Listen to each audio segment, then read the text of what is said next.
Hi Ellie, thanks for coming back onto the show. Thank you for having me back, Andy. Good to be back as usual. Yeah, absolutely.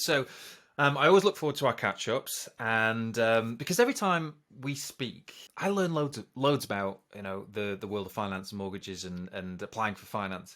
And today, I think this is a really important episode because we're going to talk about um, how to get into a lendable position. You said something really, really important and quite poignant before we hit record to me today. And you just said that we are in a lender's market and lenders can afford to be very picky. And I think that doing this episode sort of was prompted by having some issues myself, not necessarily having issues getting lending, but just finding it much more difficult than usual to get lending at the minute, more scrutiny. And I thought this would be a good time to actually speak with you, our expert, about how our community, how our listeners can make sure that when they're applying for finance, they are in the very best position they possibly can be, so that they can get the best rates, they can get the best products, they can reduce the chances of anything falling through. So we've got a few things to talk about, but I think you're going to talk us through what you think are the five most important considerations, aren't you, when it comes to getting yourself into this lendable position? But just give us, Ellie, for context, an idea as to how much of a lender's market this is, how picky are lenders, and how important is this right now? Yeah, absolutely. We are in a really strange environment at the moment. So base rate has obviously gone up by 1.65 with potentially some more to come. Swap rates have gone up, so where lenders are borrowing money from the wholesale markets, that market has climbed hugely. And most lenders now have, the cost of borrowing has gone up, so therefore their profits are being squeezed. And that, coupled by the fact that there is a bit of a sense of panic across the market in terms of people are paying their early repayment charges to get out of mortgages so that they can refinance onto new 5-year fixes because they're worried that interest rates are going to go up further, and all there's loads of things going on. So lenders are so busy. So we've got this strange situation where profits are being squeezed, so therefore lenders are being more picky about the types of lending that they're doing, and they're incredibly busy.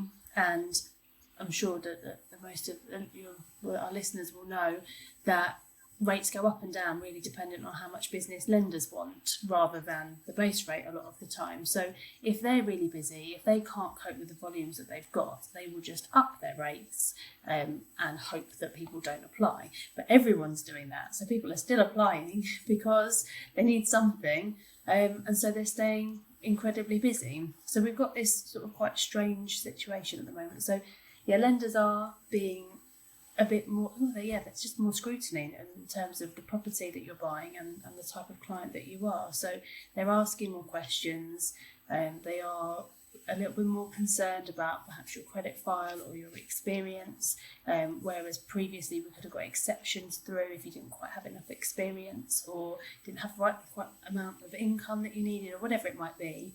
There's no exceptions at the moment because they've got enough business of the right type of business that they don't need to go outside of that box. So yes, it's a strange place at the moment. It's important. It's a lender's market. Yeah, We need yeah, to basically toe the line. you need to know Okay. the I right mean, it makes so much sense questions. because, like I Yeah, said, I've experienced this myself yeah, recently. We've done absolutely. some applications together recently. Yeah, It hasn't necessarily been easy work with some of the lenders. no, And yeah, I guess at the back of my mind as well, I'm thinking, are lenders building in what they maybe see as a bit of risk in the market, with some of the changes that are afoot. I don't want to be too speculative at the minute, but yeah, it doesn't look like we're the kind of the next 12 months look that predictable. I think no, it's going to be a bit no. turbulent, isn't it? And I think they are building that in. So in the back of their mind, they're thinking, if energy prices have as big an impact as people are saying, is that going to mean that repossession rates of properties, for example, is going to go up? And if that happens, we want the best quality properties there. We're not going to take a hit on, for example, unusual property like constructions or the location or those sorts of things that would potentially have the first dip in the market. So things that like next door to commercial buildings, low value properties, really high value properties. There's certain things that are going to drop in value before the rest of the market. So they are definitely building in all those factors, so that if it goes wrong, and hopefully it won't, hopefully it will be fine. Hopefully Liz Truss is going to save the world. But just in case it doesn't go to plan, they are factoring those things in now rather than worrying about them later. Well, and therefore it makes sense for us to sort of factor it in, get ourselves in the best possible position we can for lending. Absolutely. And that's why we're here talking about this today. So you've got 5 things you're going to talk to us about. Yeah. We're going to talk about creditworthiness. Yeah. We're going to talk about updating your CV. We're going to talk about knowing your limits and limitations. We're going to talk about private loans, and we're going to talk about affordability. Yeah. So, Ellie, I think the one that probably comes to mind with most people first is this piece around creditworthiness. So tell us what this is, why it's important, and I think most importantly, what we can be doing as investors to make sure that we are in the very best possible position when it comes to our credit files. Absolutely. So credit files it's really, really important to keep on top of it, and I really can't stress that enough. There are plenty of free as well as paid for services that you can use. Credit Karma is a great free website. You can access your Experian and Equifax files. And it's brilliant. It notifies you if there's any changes on there, and you can download it once a month, and all the information is there. But if you're not checking that and looking at it, then anything could be happening really in the background. And I do understand, as property investors, if you've got a number of properties, you've got utility bills, you've got bank statements, you've got, an array of information that you need to check up on, and there are lots of things on there that potentially could go wrong. So what I would say is you've got to manage that tightly, and you've got to make sure that there is no room for error. So whatever system you need to put in place, that needs to be checked on a month-by-month basis, and immediately if there's a problem on there, it could be rectified. And if something's rectified immediately, it is far less of an issue than if it's going on for a period of time. I think a lot of the time people don't look at it because it's always been fine, it's never been an issue. And you know what, like 4 or 5 months ago, if you'd have come to me as a property investor with a number of properties, and you had a small CCJ for a utility bill or a council tax bill or something like that, it wouldn't be a problem, because the lenders understand that in the market that you're in, these things are likely to happen. But coming back to it being a lender's market and us being really picky, the lenders being really picky, things that were okay 4 months ago are not okay now. So if you've got one missed payment on a utility bill or council tax bill, that again will probably be fine. But if you've got a county court judgment on there, that's not going to be fine anymore. So you need to really make sure that you have got a system in place that there is no room for error. Check the checker. You can check it. Ask someone else to check it for you, or just be on top of it and have a system in place so that it can't go wrong. You've got to manage that really close. Just to really highlight this point, first of all, I use Credit Karma. think it's fantastic. Yeah. Used it for years. Was previously called Noddle. Yeah. It's superb. So highly recommend it. Couple of stories then. So even recently, I had I guess it's called a bailiff turn up at actually my dad's house. Oh, God. I own a property with my dad as well, and they turned up because one of my HMOs had been getting letters from the council tax department. The student tenants who were exempt hadn't responded to them or told us that there were any letters there. Now we, as a process, every single year around this time of the year, we write to our student tenants and we tell them that they must contact the council to apply for their exemption. And we also tell the council that we've got students in there as well. But that things slip through and council departments make mistakes. Anyway, this one had slipped through. They'd been getting letters. They'd ignored them. The council, as far as they were concerned, thought that we'd racked up about 18 months worth of arrears by this point. Wow. And the first I heard about it was a message from my dad. He wasn't very happy. A bailiff had literally turned up. Not only that, the bailiff had first turned up at my dad's previous address, which was obviously the one that the council tax department still had linked. So he'd gone to the people that had bought my dad's house a few years ago. That's obviously quite embarrassing for dad. Then they'd got dad's current address, turned up there to basically start sort of taking stuff back. And that's how easy this can happen. Like, we had no idea. Now, fortunately, I was able to jump on that straight away, square it all off, and currently, getting the evidence to the council tax guys, and that one will be okay. But another story as well, going back years now, this is one of the most embarrassing things that's happened to me. I sat with my business partner, and we were starting to work with some private finance, and he said, have you checked your credit score recently? I said, actually, I've never really checked it. He said, well, we should do, because our finances are now linked, and we're going to be linked with our investor. And anyway, went on to Noddle, and lo and behold, I had a CCJ. It had appeared there not so long ago, like within a few weeks, actually, by pure coincidence. It was for a parking ticket I'd got down in Cornwall about 18 months, 2 years before, that had gone all the way through the system. They'd sent letters to an address I lived at, etc. And it had gone to court. I didn't turn up at court, and I'd actually got a CCJ. I managed to get that removed. It was not easy, and I think because I was so quick, it was dealt with. But ever since then, checking my credit file regularly every single month has become a key part of my sort of financial good practice. Yeah, that's the thing. I mean, I had one this week actually, where a client has he'd had no idea. Lenders picked it up. It's parking ticket, same thing, and it was a car that he had sold, but for some reason DVLA hadn't been updated, and he's got this parking ticket which he had contested, but sort of nearly 3 years ago. But I think he'd sent a letter off. And then it was just before COVID, and then COVID hit, and I'm sure he had other things to worry about, has left it. But now it's something that has been picked up. Now, it's for £264. It was registered in 2019. Now, 6 months ago, I'd have said, oh, it's a parking ticket, here's an error, here's a letter, not a problem. Whereas now, I'm having to provide so much more information. And ideally, that should have been contested and removed, really. That would have been a far easier solution, but it hasn't been.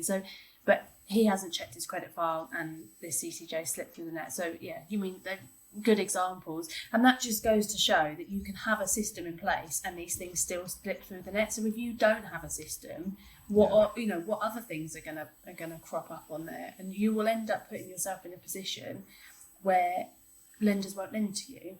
And there are, as you grow your portfolio and as you start doing a bit more different properties, holiday lets, blocks of flats, commercial properties, all those sorts of things, your lender pool becomes smaller and smaller.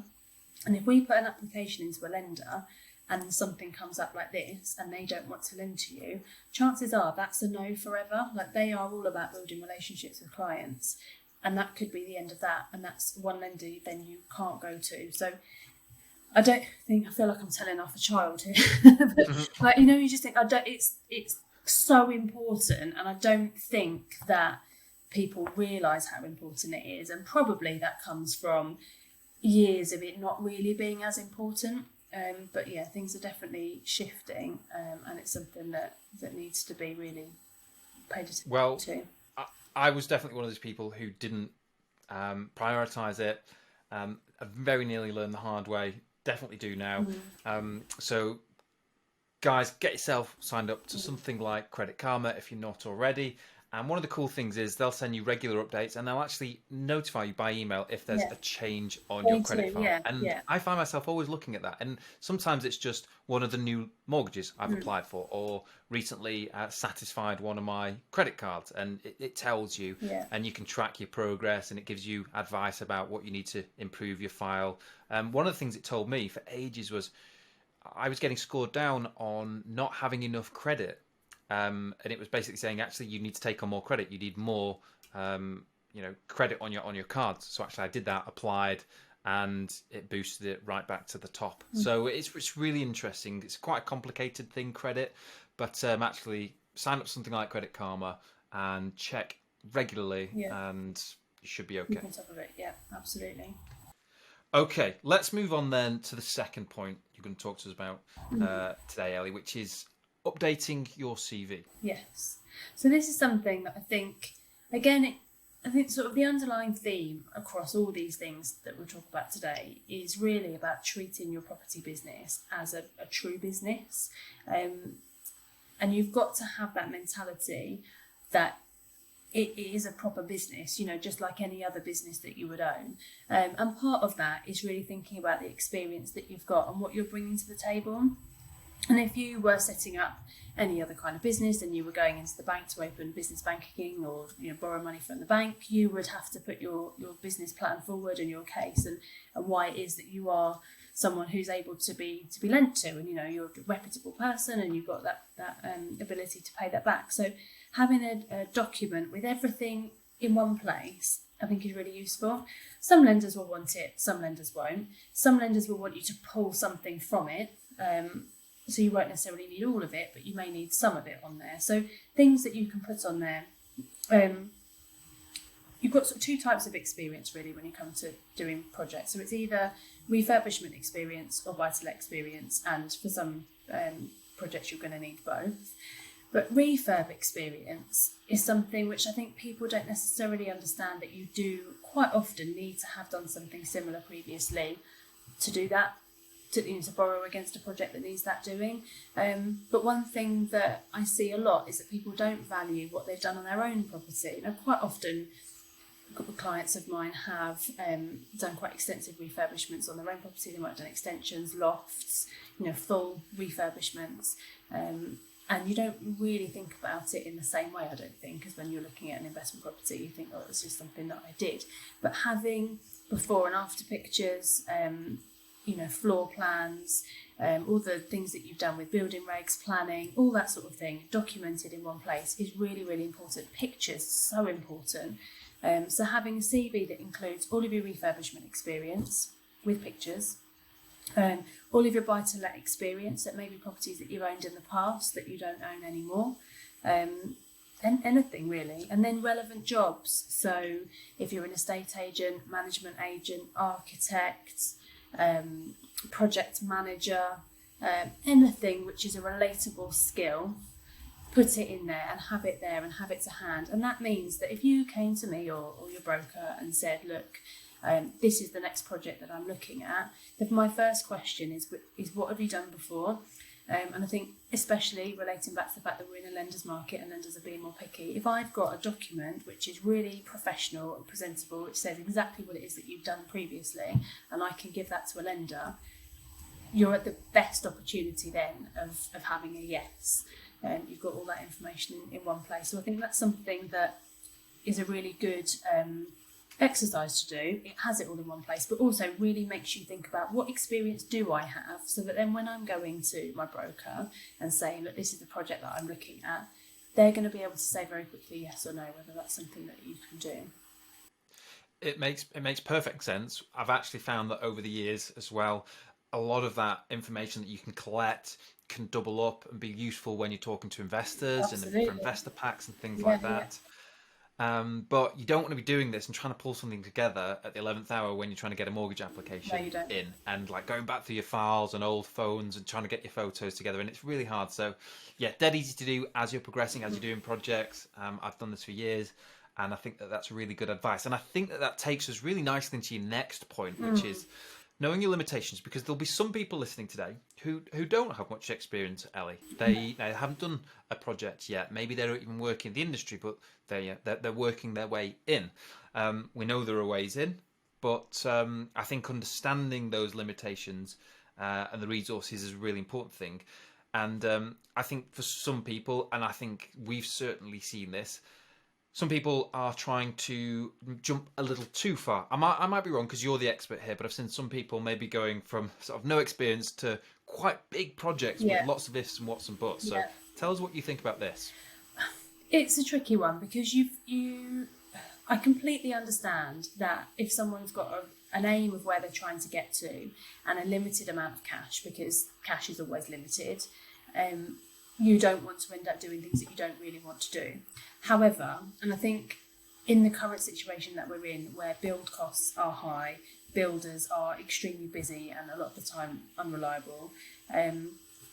There are huge delays with planning, and if you haven't got experience in all those sections, trying to do a huge project is going to be really tricky because you are managing builders, planning, building regs.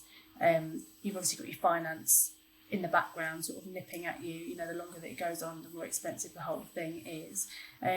So it's a job in itself, you know, or two jobs in itself, where people are often, as their initial projects, they're often got a full-time job as well. So I think that not from a lender's point of view, it's just sort of my personal opinion really, is that you've got to make sure that you're doing something that is manageable and doable. I completely get you want to stretch yourself, absolutely, but you are far better to have a completed project than an uncompleted project. You know, it's something going wrong is going to have a huge impact on your ability to get funding from mortgage lenders and investors, and all the rest of it in the future. So having something which you're confident that you're able to do is really, really important. From a lending point of view, we split refurbishments really into two categories: light refurbishment and heavy. Light is anything that doesn't need building regs or planning. Heavy is something that does. For light refurbishments, you don't need any experience. So I think something that you can start with, if it's your very first project, needs to be something really that falls under that category if you haven't got any refurbishment. So you can still do full internal refurbishments. You can change kitchens and bathrooms. You can go back to brick. You can change boilers and, you know, new electrics and all the rest. It's lots and lots of stuff that you can do, and you can take down stud walls, but you can't, you know, extend it or put a loft in. So, but doing something like that with a sort of 4-month build time on a bridge, you can still add plenty of value to a property, and it gives you something that you can achieve and do and complete. And then you've got your project there, haven't you? So it is a balance, I get it. There's actually a lot more scope there within what you call a light refurb. I actually thought that back to brick was, and maybe a couple of other things like sort of redoing some of the electrics, was maybe more in the heavy refurb category. But that's really interesting too, because actually from that's a huge amount of scope for a lot of people. Yeah. The only thing I'd say, just to bear in mind, if you're buying something for 150 grand and then spending 100,000 on it, that's going to be classed as a heavy, isn't it? Even if the individual things that you're doing are not heavy, it's a huge refurbishment. So it's still relevant to the property value. So there's still an element of common sense that's got to be applied to it. An element of common sense. So we've kind of got to play it by ear a little bit, but there's a huge amount of scope. A light refurbishment is not just going in, changing the carpets and painting it, maybe changing the bathroom. You can do plenty more than that within that light refurbishment category. And for our listeners who want to recycle a lot of capital, that's a key objective. One of the best ways that I've found over the years to be able to do this is to do those extensions. It is to do those loft conversions. Are there still products out there for these, these investors? Is it just that the market is more limited, or is it really quite squeezed and quite difficult to do? There are lenders. It's a bit of one of those, it does depend, because if you start doing, ironically, bigger projects or bigger loan amounts, there are lenders that will lend you the refurbishment costs, and where they're lending you the refurbishment costs, they are a bit more flexible because they've got more control. You've got the QS there monitoring you. They know they've got the funds to give you for the refurbishment, so therefore if you're not able to do it, they can take over, and those costs are all sort of worked into the deal. That is for bigger projects, a sort of minimum £500,000 loan really, and it does need to be profitable, because if it's not profitable, then the whole way that you structure a refurbishment loan doesn't really work. So you need sort of 10-15% profit in there, which if you're doing a flip makes sense. If you're doing a refurb to an HMO, maybe you haven't got that profit in there. So it does depend. If you've done a light refurbishment before, then I have got a lender that will do just a standard heavy refurbishment bridge. They're a bit more flexible in terms of who they'll lend to, but you need to have done something. So you could have changed your kitchen, bathroom, maybe done, something with your own home, that we can use as experience. But I'd really say, we think about it, think about all the things that you've done, and then we can have a chat about sort of where your limitations are from that. So I think what I'm taking from this point, Ellie, is that you've definitely got to be aware of your limitations. There definitely are, restrictions depending on what your experience is, but it's not completely black and white. There are possibly options for everybody. Yeah. And I guess that's where the art of lending and your expertise come in, because you know these lenders. Yeah. You can kind of connect us as investors to the right lenders by taking all that into account. Absolutely. And I think that's where it comes down to, right? Really thinking about where are you trying to get to? Where's your sort of 5-year plan? And work back from that, because you've got your limitations, and you'll have limitations in terms of the cash that you've got available, your experience that you've done in terms of renting property. So for example, you can't just go straight into buying commercial property. We're very limited. Well, I don't think there's anyone actually that will lend to a first time investor on a commercial property. So you've got your limitations in terms of where your sort of term mortgage is, where your exit is in place from your bridge, and then you've got your limitations in terms of your refurbishment, plus you've got your cash limitations, and it may be that you've got investors in there as well, and then you've got limitations in terms of you need something to be able to pay them back and work all that out. So if you've got a clear idea of what you've got, what you're trying to achieve, and then your CV with all the stuff that you've done on it previously, and then we can have a conversation around that, what you're trying to achieve and where you are now, and how you're going to put steps in place to get you there. So I think it's really important to think there are some things that you can sort of sidestep by saying, okay, maybe I'll borrow 70% instead of 75%, or I'm happy to take an increased interest rate because this lender will lend to me as a first-time landlord, whereas everyone else won't. So there are certain things you can sidestep. There are certain things that you can't, and it's really important to have a clear understanding, because there's no point you going out sourcing a particular type of property when the lending's not going to work for you. So that's the groundwork you can do, really, to get yourself in a position ready to find properties. Again, it just highlights that lending it's just not black and white. There are so many things to think about. I guess the great thing is that there are in most circumstances options. We might end up paying a bit more. We might need to put a bit more cash in on day one. We might need to jump through a few more hoops. But I guess understanding all of this and being able to see what our limitations are, what we're trying to actually achieve from it, having somebody like you on board just helps us piece it all together. And I think over the years that I've been doing this, there were times when I probably wasn't as aware of some of this stuff as I should be. Some parts of the puzzle were maybe missing, and it was probably a lot harder on a number of occasions than it really needed to be. So we've talked about creditworthiness, updating your CV, and also knowing and understanding your limitations and your resources.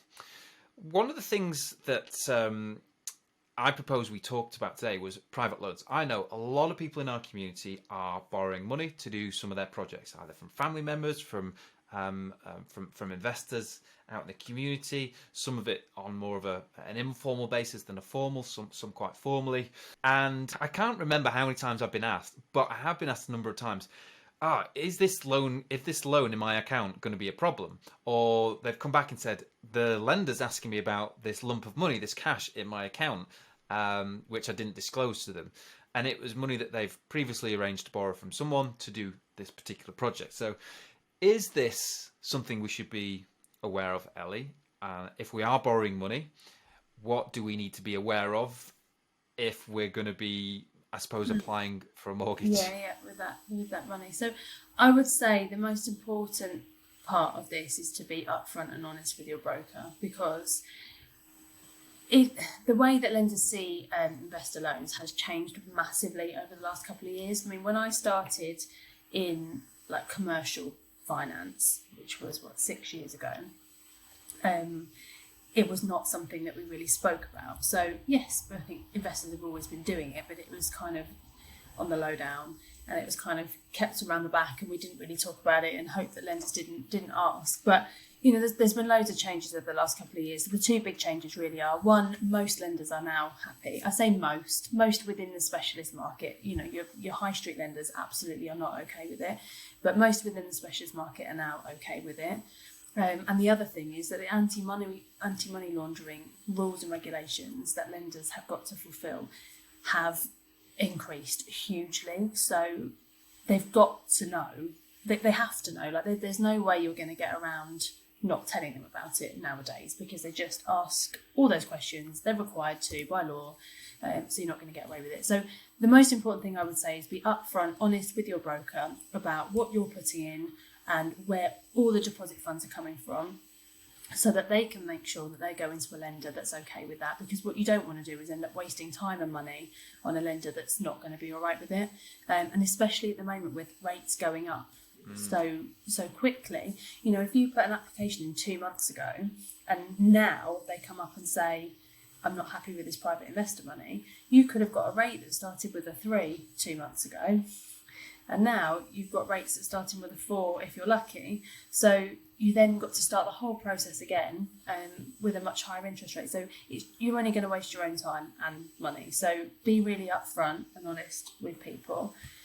The other thing is, and it comes back to what I was saying about treating this business. You are running a business. This is your property business, and you've got to run it as a business. If you were in any other kind of business and you were borrowing money for whatever reason, there's no way that would be an informal arrangement. It just wouldn't be. If you are borrowing money from someone, you need a loan agreement in place. There needs to be a set interest rate, period of time that you're borrowing it for, and you need to be comfortable. The lender will ask, but at the end of the day, you need to be comfortable that you're going to be able to pay that back. If you've got access to people with money, the easiest thing for you as an investor is to borrow that money again and again, surely. So if you can demonstrate that you're a good person to lend to, and this person's got money to lend, why would they not keep lending to you? That's going to lower their risk over time, that you can prove that you can pay it back. So prove that you can pay it back. You need to have that really clear method. So usually that would work in terms of buying property with bridging, doing some works to the property, and then refinancing at a high value, because that's your way of getting that money back out quickly. Using it on a term mortgage is not really acceptable, because how are you paying that back, and when are you paying that back?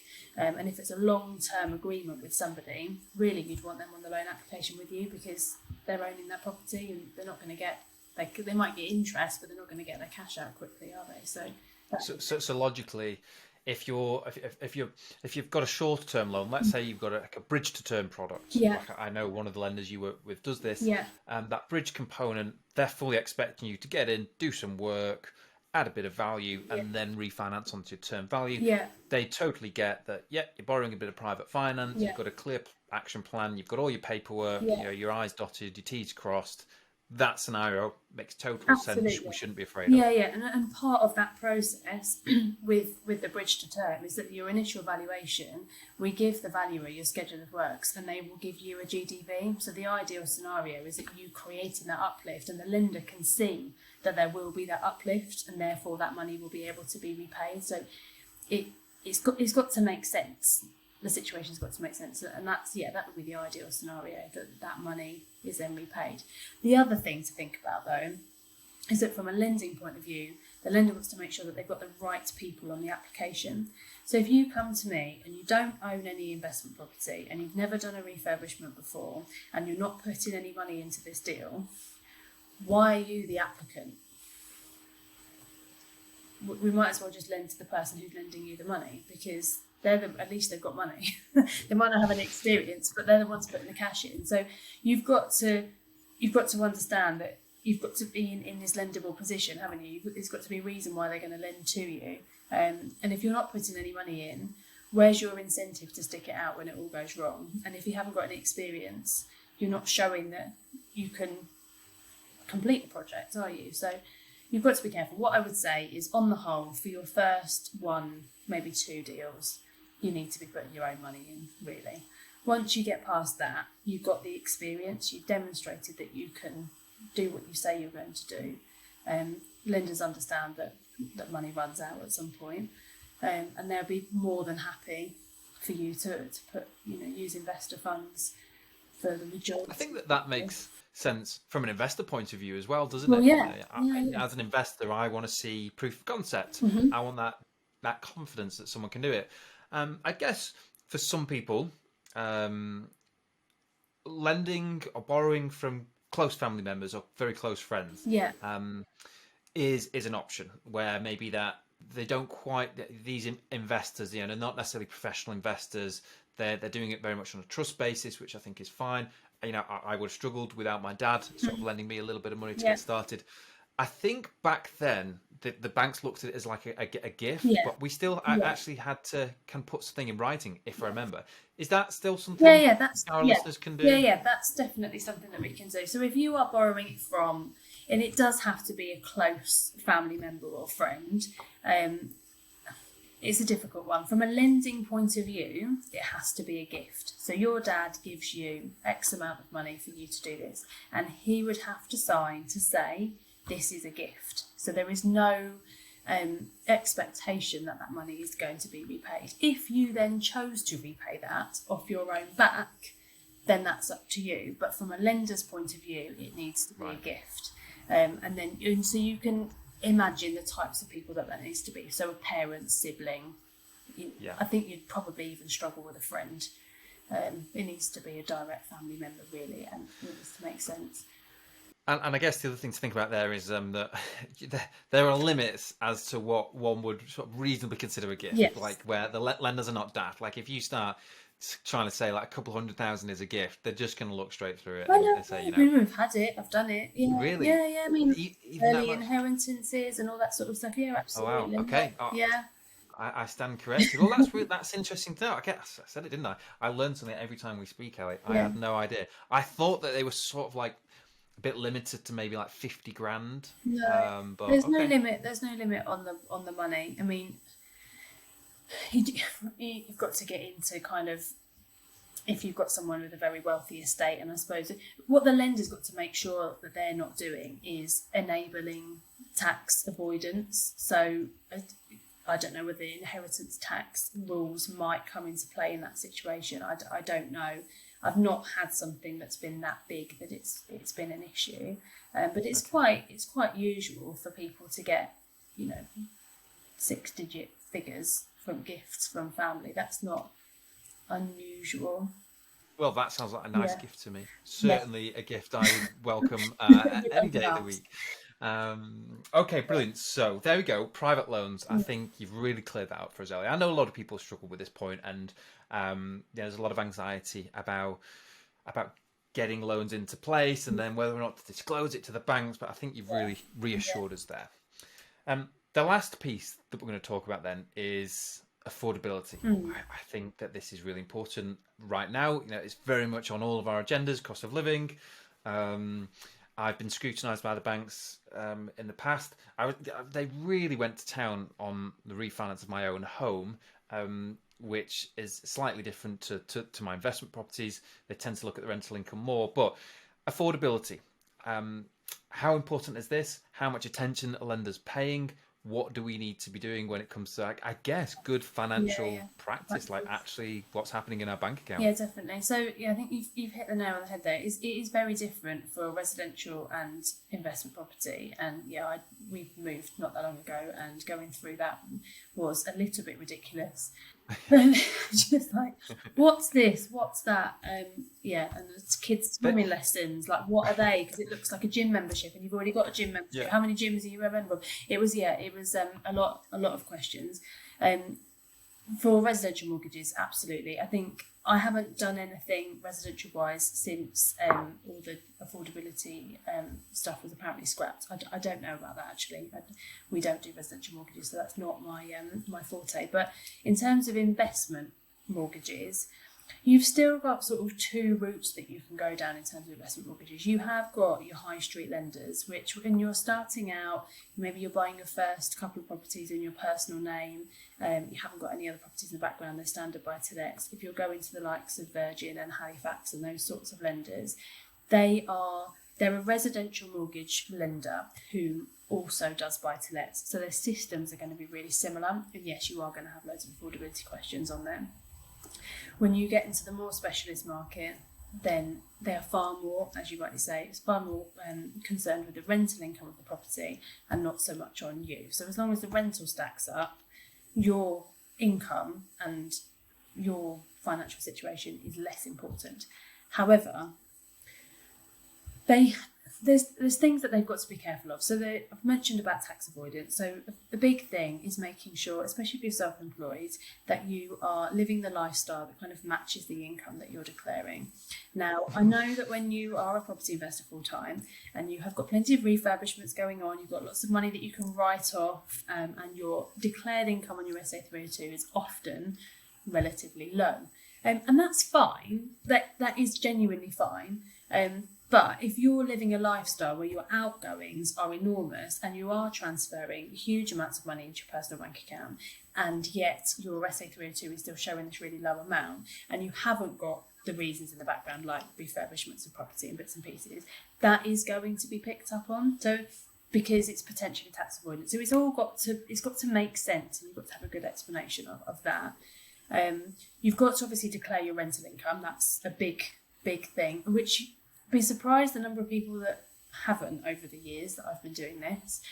You must declare your rental income. So even if you are working, paying your PAYE tax, and you're earning rental income as well, and it may well be that you've offset that against whatever it is that your outgoings that you've got to do a tax return. You've got to show your income and your outgoings on that. Even if the net income is zero, you've still got to go through that process. It's not acceptable to just not do it. Really important. So that, from an affordability point of view in terms of income. The other thing that they've got to look at is they are lending money to you to buy a buy-to-let property, which potentially could have issues, as your residential home has got to be, and that's why they do affordability checks on that. Things could go wrong. You might need new boilers or new carpets or new kitchens or whatever it might be. People might not pay their rent. You've got to have a bit of a slush fund there. So it's really important that you have a good conduct of your personal finances, and they will ask for 3 months personal and business bank statements for every application. So things to look out for: you need to make sure you're not in your overdraft. You can't be in your overdraft every month, living by the skin of your teeth. You can't have bounced direct debit payments. You can't have just nothing left, I suppose. You need to demonstrate that if something did go wrong with that property that you're buying, you've got some way of paying that, and they want to make sure that you're someone that they want to lend to. This isn't, I think sometimes people think, it's my right to be able to do this. I've got the deposit, they can just repossess it if I don't pay the mortgage. But from a lender's point of view, that's not how lending works. Lenders make money by lending you money over a period of time. It costs, on average, it's about £50,000-60,000 to repossess a property. It's really expensive, and if they can't just go around repossessing, you can't have a business model where you're going around repossessing properties. It just doesn't work. And also, most lenders sell on mortgage books, and they can only sell on mortgage books where they've got a really low arrears rate. So they need to make sure that they're lending to reputable people. So they will do those checks, and you need to make sure that you've got the funds to do that, really. So I would just say, look at it as a business. You've got to have a good conduct of your personal account, your business account. Manage your money, manage your properties well. So I think that Ellie is a really, really useful episode for so many people, even myself. Again, there's just a lot of things there that I've picked up on that I think I can improve on. I probably could be a bit better with keeping my personal accounts tidier. I tend to sort of not leave enough money in certain places. It's maybe somewhere else, and then all of a sudden, moving something around, and it just looks unusual to a bank or a lender when you're giving them 3 months, statements and things like that. So there we go. So we've talked about creditworthiness, updating your CV, knowing your limitations and resources, how to manage any private loans that you've got, and also the affordability piece. I think that that is really, really important, and I think that that will help so many people. And we touched on this earlier in the episode, but I think the glue that sticks all of this together, certainly in my opinion, without question, is having a good broker who can connect the dots. Yeah. It's all well and good saying do this, and this, but actually if you haven't got a good broker who knows the lenders, who knows the products, who can put you in front of the right products and save you going down the wrong path, getting rejected, wasting 3 months, ending up on the wrong rate. I've seen that happen to a number of people in the last few months. Really disappointing to see, like, that they're paying hundreds if not thousands of pounds more for mortgages. And of course, certainly in our opinion, you are that person, Ellie. So just a quick reminder for all of our listeners. You can drop an inquiry directly with Ellie if you need any help with your mortgages, with a project that you're purchasing, with a small development. If you've got any specialist finance requirements for property, Ellie can help you. So heading over to the HMO roadmap, we've got a service section there, and on there you'll see an area for HMO finance, and you can drop an inquiry with Ellie. But Ellie, as always, thank you so much for coming on the show. Thank you for enlightening us and giving us all of this insider info that I think we are all going to value, and it's going to help all of us in our business. Thank you for having me. That was a good episode, I think. I hope it's useful. It certainly was. And Ellie, I'm looking forward to getting you back on the show very soon. We've got a lot more to talk about. As always.